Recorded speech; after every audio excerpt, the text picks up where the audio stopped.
Pendant longtemps, elle n'aurait jamais pu imaginer revenir dans une cour de récréation de collège. Noémia, le collège, il lui a volé son adolescence, sa vie même. Un déménagement, une rentrée en sixième et le cauchemar qui commence. Très vite, finalement, je me suis retrouvée seule face à toute une classe qui s'acharnait sur moi. Les meneuses étaient valorisées par les rires des témoins qui assistaient à ces situations de violence. Et comme elles étaient valorisées, bien sûr, elles continuaient de s'en prendre à moi.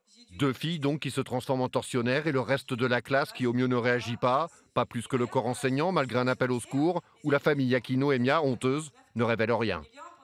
Entre 11 et 14 ans, c'est-à-dire la période qui a duré le harcèlement, il n'y a pas une seule photo sur laquelle j'ai pas le sourire. Jamais ma famille, mes parents n'ont pu soupçonner ces faits de violence que je subissais.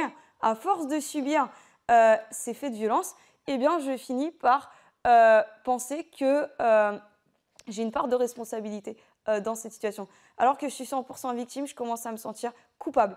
4 ans de harcèlement et 10 ans de galère pour s'en remettre. Ce livre, bien sûr, servira de catharsis, mais surtout de déclic pour créer l'association Génération Solidaire.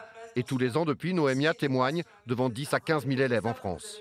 Moi, les actions que je mène, je sais qu'en tout cas, ça permet quand même la plupart du temps de libérer la parole. Et je cible aussi beaucoup les témoins. C'est-à-dire, je dis vraiment aux témoins que c'est eux qui peuvent jouer le plus grand rôle parce que finalement, en restant silencieux, en rigolant, ils contribuent à ce que ça continue.